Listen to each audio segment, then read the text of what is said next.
Hey guys, what you're looking at is a 14N Jacobs chuck that I picked up off of eBay the other day, and it has this straight shank arbor on it, and the arbor doesn't flare out down here near the chuck, so there's no way to use tapered shims to remove this arbor.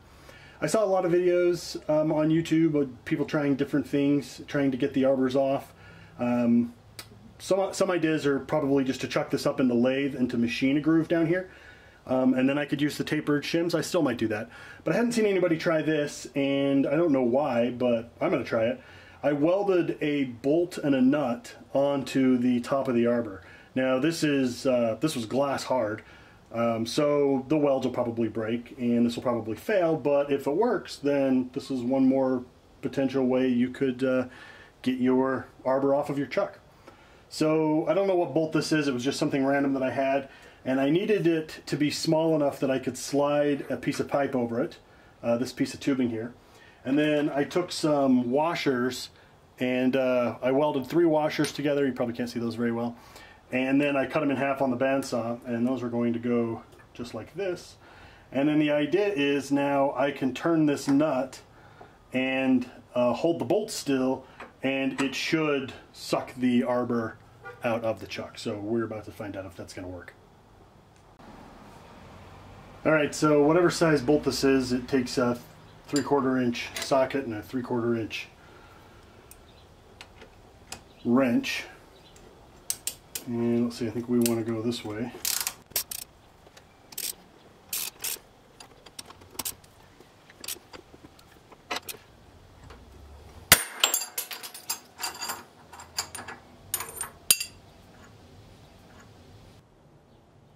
Okay, well, I didn't actually think that was going to work, but since it did, I guess we should talk a little bit more about it. So this is the filler rod I used. It's ER70S2, 3/32nd, Blue Demon. This is just what I have, so it's what I used. I felt like it was a little too thick for the job I was doing, but you can see here the TIG weld is really terrible, and in my defense, that's because I'm not very good at TIG welding. I put quite a bit of heat into it because this thing was so hard I was afraid that the welds were just going to tear right out of it. So I think I set it at about 65 amps and took my time and made sure I got a lot of heat into it. And I kept touching the chuck to make sure it wasn't getting too hot, and it didn't. And you can see the heat soak got about halfway down. And then once I got it welded on, I went and ran it under the sink. You know, I didn't want the heat to go all the way down, and also I wanted to work on it, you know, today. So yeah, totally worked fine. This is not grade 8 or anything special. It's just something I had in the drawer. One tip I'll note, if you're going to do this, put your ground clamp up here. Don't clamp through the chuck in any way. You don't want current passing up through the chuck, so put your ground clamp up high so that your current's limited to you know, just to the arbor. And yeah, seems to work. This is a piece of hot rolled electrically welded tubing. Not that that matters, but I have some of this on hand, so, and it worked out to be the right size. You can see here that it fit my chuck quite nicely. And because I have a lathe, I threw it in the lathe and faced the ends off because I wanted everything to square, or I wanted it to bear squarely against the chuck. If I didn't have a lathe, I probably would have put a big washer down here, just because I wouldn't want this rough, you know, sawn or angle grinder cut face digging into the chuck at all. So probably put down a big washer, then put down the pipe or tubing. This could be black pipe, you know, whatever works. And you probably don't need to face the ends. That's just, it's nice to have, but I don't think it's necessary. And then the washer, which you couldn't see in the other clip because the camera was so out of focus. The reason why I stacked these is because I thought one washer would just get sucked down into the tube and I'd have to start over. So I stacked 3, tacked it in 4 places, cut it in half on the bandsaw. And then of course, if you don't know this, you should know it. Most of your hardware like this, nuts, bolts, washers, is zinc coated. So anytime you're going to create zinc fumes, you need to be in a well ventilated area. You don't want to be breathing zinc, you know, particulate, I guess. Supposedly neurological damage, or, you know, some kind of, I don't know, you die from something. It's what everybody on the internet says. You're going to die. So if I make it to 80, I'll let you guys know that I did an adequate job of ventilating my garage while I was doing this. Make sure you're being safe. The chuck itself has been working great. You can see I've already got a new arbor on it. I've been using it quite a bit. And you're probably not interested in, you know, things like run out. So I think we'll just go ahead and end it here. Thanks for watching. All right, I guess it wouldn't be fair not to show you the machine. This is a Central Machinery 16-speed drill press, so Harbor Freight. I bought this in about 2005.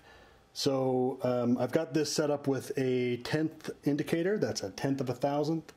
And I think we're not quite on. Let me see if I can get that right on a 0. All right, that's 0 for me. And I'll go ahead and spin the spindle.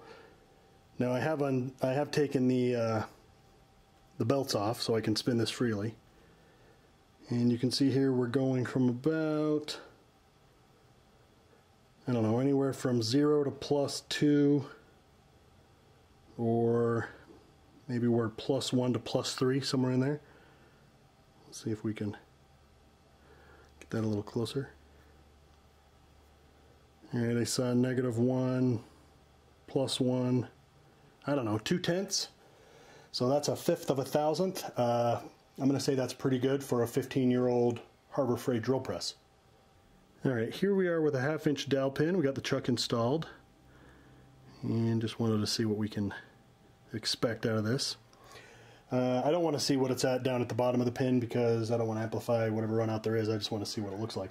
This is the chuck that we're replacing. This is the Harbor Freight chuck. It has 5/8 capacity, which is nice, although I've never needed it.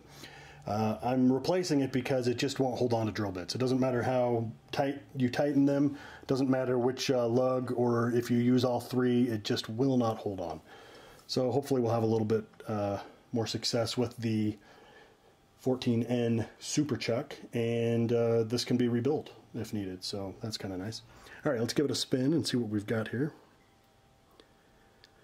So we're going to 0 and about plus, what's that, about 1.2, and not quite back to 0, so call it a thou, or a little over a thou.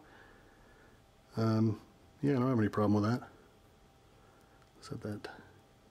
This is 0 for me, not 0 for the camera. Yeah, a couple tenths over a thou, so I would say that's pretty good. I think we'll leave it at that. Thanks for watching.